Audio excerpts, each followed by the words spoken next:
উদ্ধারণা হচ্ছে সমাজ মানে বাহ্যিক যে উদ্ধার সেগুলো না, এটা হলো গায়বীভাবে উদ্ধার করা।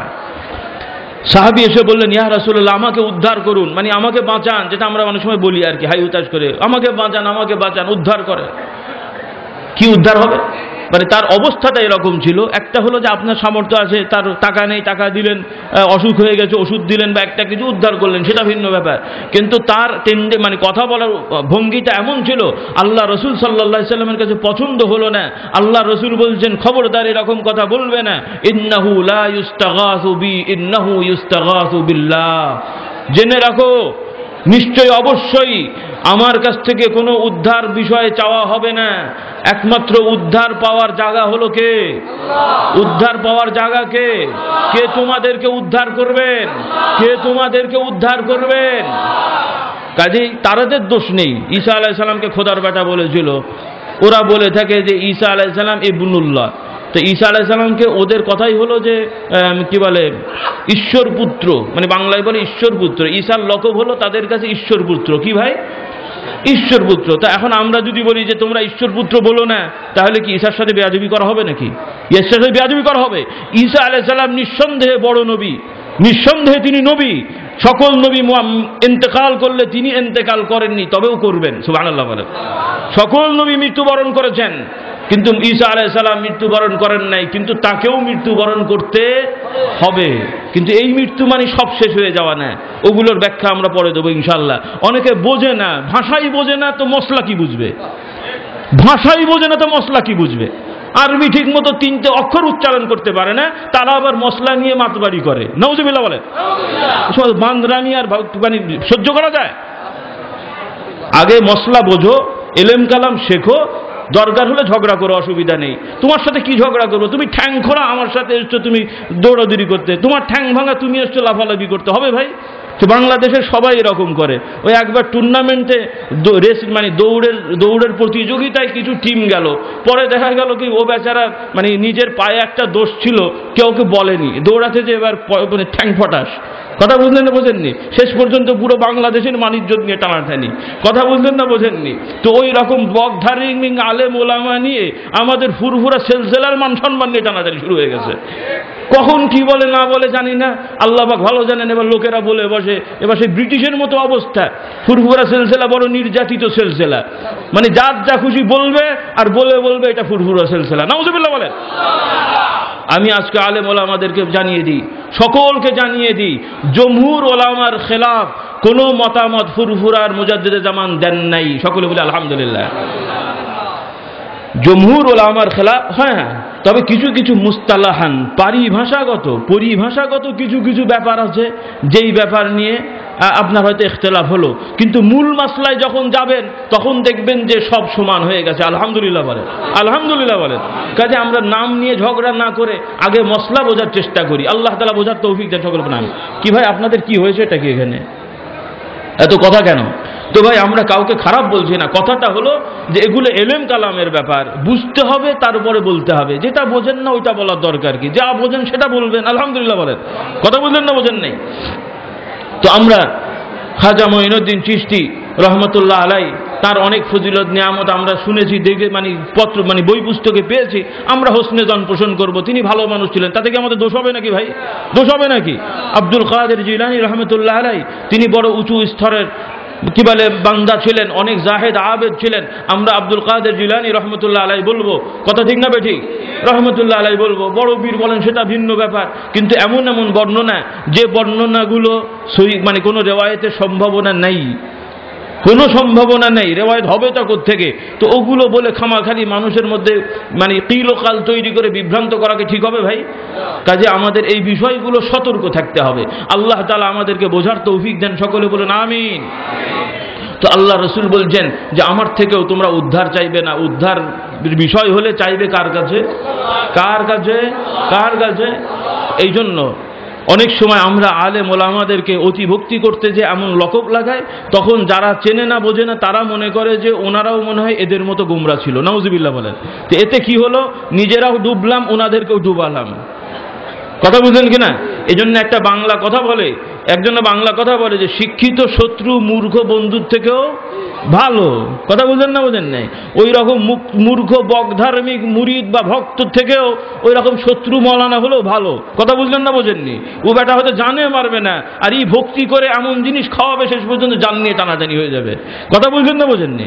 আল্লাহ তাআলা আমাদের বোঝার তৌফিক দেন সকলে বলে আমি।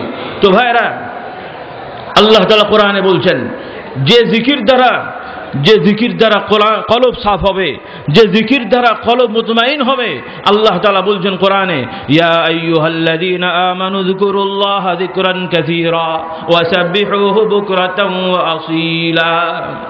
আল্লাহ তাআলা বলেন, হে ঈমানদারেরা, ইয়া আইয়ুহাল্লাযীনা আমানু উযকুরুল্লাহা যিকরান কাসীরা। হুকুম কার? তো জিকির করার হুকুম কি পীর সাহেবের নাকি? হ্যাঁ, পীর সাহেবরা জিকিরের কথা বলে, ও কি বাবার কথা বলে না দাদার কথা বলে? কার কথা বলে? কার কথা বলে? তবে সেই জিকির কি আল্লাহ রসুল সেটা করেছেন না করেন নাই? করেছেন না করেন নাই? সাহাবা একরামরা করেছেন না করেন নাই? হয়তো প্রশ্ন হতে পারে যে হুজুর তাহলে তরিকা এতগুলো হলো কেন? ভাই, এখানে আপনারা কতগুলো মানুষ আছেন? এই আমার সামনে 10-12টা মানুষের নাম কি একরকম নাকি ভাই? তো 10-12টা মানুষের নাম 10-12টা রকম, এবং 10-12 জনের কান 10-12 রকম। মানে কারোটা 4 কোনা, কারোটা 5 কোনা, কারোটা 6 কোনা। কি বলেন আপনারা? হ্যাঁ, আমার কথা বোঝেননি? আমার নাম আব্দুল্লাহ, তার মানে আমার নাম আব্দুল্লাহ, আমার কান হলো 4 কোনা। ওর নাম হচ্ছে আব্দুর রহমান, ওর কান হলো 6 কোনা। আর একজনের নাম হচ্ছে কি মোহাম্মদ, কি বলে আবুল কাসেম, বা কি বলে আবু ইউসুফ, ওর নাম হলো 10 কোনা নাকি বলেন? ওর কান হলো 10 কোনা, এরকম নাকি? হ্যাঁ, কথা বুঝলেন না বোঝেননি? নাম আলাদা, তাহলে কান একরকম হলো কেন ভাই? প্রশ্ন না? তাহলে এখন মানেটা এরকমই বোঝেন যে 4 তরিকা মানে 4 রকম হবে নাকি বলেন? 4 মাযহাব মানে নামাজও 4 রকম হবে, 4 মাযহাব হবে, মানে তার মানেটা কি? ইনারা মুতাবার বড় বড় ফুকাহা, বড় বড় মুহাদ্দিসিন, তাদের থেকে এক একজন শাগরিদ এক একভাবে শিখেছেন, বলেছেন, ওইটার নামকরণ করা হয়েছে। তার মানে ইসলাম 4 রকম নেয়। ইসলাম করকম, ইসলাম করকম, ইসলাম করকম। আল্লাহর জিকির কোরআন হাদিসে যা এসেছে ওইটাই জিকির হবে। তরিকা 10-5টা নাম হতে পারে, কিন্তু সকল তরিকার মূল জিকিরই হলো আল্লাহর জিকির করবে। নাকি পীর সাহেব জিকির করবে?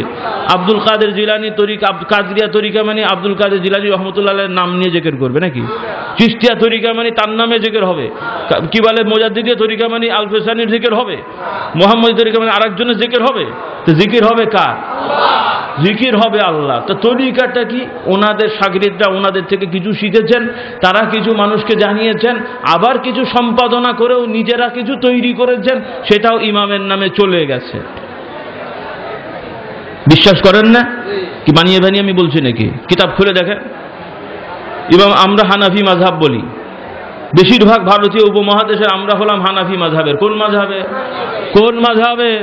হানাফি মাযহাবের। তো আমরা হানাফি মাযহাব হয়ে যেই মশলাগুলো আমল করি, এই মশলার সবগুলো কি ইমাম আবু হানিফা রহমতুল্লাহ আলাইহির মশলা? হ্যাঁ, কার মশলা?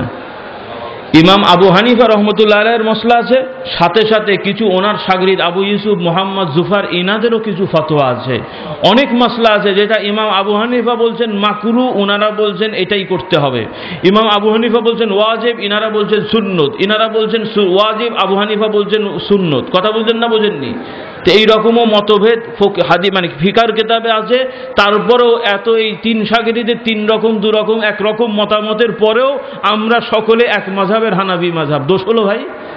দোষ হলো ভাই? দোষ হলো না। কেন হলো না? এখন প্রশ্নটা হলো, নামকরণ হয়ে গেছে, কিন্তু এই নামকরণ করার মানে এটা নয় যে ইমাম আবু হানিফা রহমতুল্লাহ আলাইহির শাগরিদরা ইমাম আবু হানিফাকে ছোট করেছেন, আলাদা মত দিয়েছেন, তাই নাকি ভাই?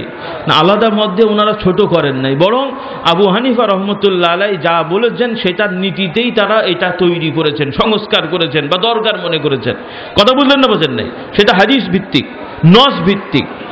তার মানেটা কি হলো? যে এক মাযহাব মানে সবটাই আব্দুল কাদের জিলানী রহমতুল্লাহ আলাইহি, মানে এক মাযহাব মানে যে সবটাই ইমামের কওল না, এখানে শাগরিদের কওলও কিছু আছে। এই শাগরিদ ইমাম কওল সব মিলিয়েই একটা মাযহাব সংকলিত হয়েছে।